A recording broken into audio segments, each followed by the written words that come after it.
22 सितंबर 1983 ये वो तारीख थी जिसने दो जिंदगियों को हमेशा के लिए बदलने का फैसला कर लिया था। इस सपने को जी रहे थे दो लोग। 35 दिनों का सफर, समंदर के बीचों बीच एक यादगार रोमांटिक डेट, उसका प्यार, उसका मंगेतर उसे हमेशा के लिए छोड़कर जा चुका है। जो समुद्र में गई तो थी एक रोमांटिक डेट के लिए, लेकिन खो दिया अपना साथी। जो उनकी डेट एक भयानक तूफान की वजह से मौत के सफर में बदल गई, जिससे बीच रास्ते में साथी ने तोड़ दिया दम, जिसके कारण लड़की अकेली पड़ गई। लेकिन लड़की ने हार नहीं मानी और लगभग 2 महीनों तक भूख, प्यास और खतरनाक लहरों का सामना करती रही। देखिए अंत में क्या हुआ लड़की का, जिंदा बची या वो भी लहरों। 22 सितंबर 1983 ये वो तारीख थी जिसने दो जिंदगियों को हमेशा के लिए बदलने का फैसला कर लिया था। हजानिया एक खूबसूरत 44 फुट की नाव ताहिती के नीले पानी से कैलिफोर्निया के सुनहरे सपनों की ओर बढ़ रही थी। इस सपने को जी रहे थे दो लोग, 23 साल की जिंदा दिल तामी और 30 साल का अनुभवी नाविक रिचर्ड। उनका प्लान सीधा था, 35 दिनों का सफर, समंदर के बीचों बीच एक यादगार रोमांटिक डेट और फिर अमेरिका में एक नई शुरुआत। उनके पास खाना था, पानी था और एक दूसरे का साथ था। उन्हें लगा इतना काफी है। पहला हफ्ता तो मानो किसी जन्नत के सफर जैसा था। अटलांटिक की नीली चादर पर उनकी नाव मक्खन की तरह फिसल रही थी। दिन में सूरज की गर्मी और रात में तारों की चादर। जिंदगी खूबसूरत लग रही थी। रिचर्ड को अपनी नाव पर और खुद पर पूरा भरोसा था। तामी के लिए ये किसी सपने के सच होने जैसा था। वो हर पल को अपनी आंखों में कैद कर लेना चाहती थी। हवाओं में प्यार घुला था और आने वाले कल की उम्मीदें। सफर का 10वां दिन आया और साथ लाया एक चेतावनी। मौसम विभाग ने एक बड़े चक्रवात का संकेत दिया था, लेकिन रिचर्ड अपने अनुभव के गुरूर में था। उसने सोचा ये मामूली तूफान है, हम निकल जाएंगे। उसने तामी को तसल्ली दी, डरो मत, मैं हूँ ना।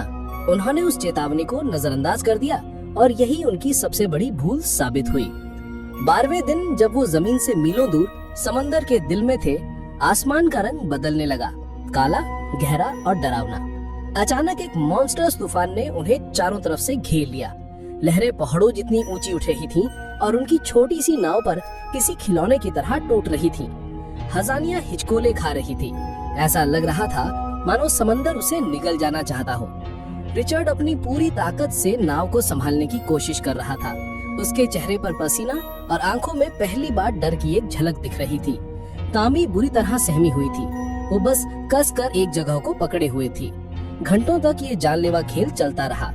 रिचर्ड की हिम्मत और अनुभव ने उस दिन उन्हें बचा लिया। वो तूफान से तो बाहर आ गए, लेकिन नाव को काफी नुकसान पहुंचा था। अगले कुछ दिन उन्होंने समंदर की खामोश सुंदरता को महसूस किया। वो तूफान के बाद की शांति थी, लेकिन ये एक और बड़े तूफान से पहले की खामोशी थी। यात्रा का 20वां दिन, 12 अक्टूबर। ये वो रात थी जिसका उन्होंने सपना देखा था। चारों तरफ मीलों तक सिर्फ नीला पानी और ऊपर तारों से भरा आसमान।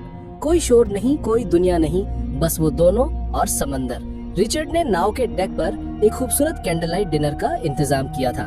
मोमबत्तियों की रोशनी में तामी की आंखें चमक रही थीं। उसी जादुई पल में रिचर्ड ने अपने घुटनों पर बैठकर तामी को प्रपोज किया। एक छोटी सी अंगूठी, लेकिन उसमें जिंदगी भर का वादा था। तामी की आंखों में खुशी के आंसू थे। उसने हाँ कह दिया।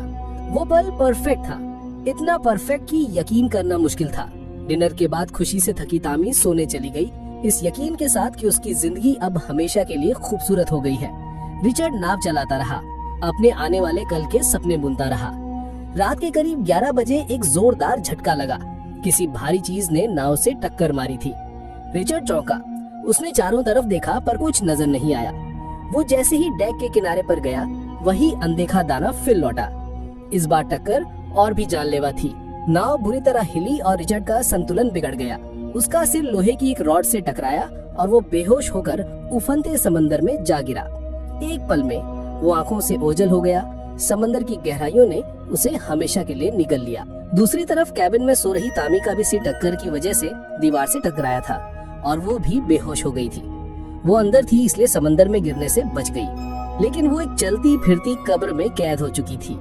नाव में हुए बड़े छेद से पानी तेजी से अंदर भर रहा था। हजानिया, जो कभी उनके सपनों का महल थी, अब डूब रही थी।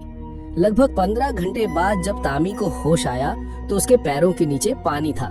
कैबिन आधा डूब चुका था। वो घबराकर बाहर भागी। डेक पर पानी भरा हुआ था और नाव एक तरफ झुक रही थी। उसने रिचर्ड को पुकारा, रिचर्ड, रिचर्ड। लेकिन दूर दूर तक कोई जवाब नहीं था, सिर्फ समंदर की डरावनी खामोशी थी। उसे समझते देर नहीं लगी कि वो अकेला रह गया है। उसका प्यार, उसका मंगेतर उसे हमेशा के लिए छोड़कर जा चुका है।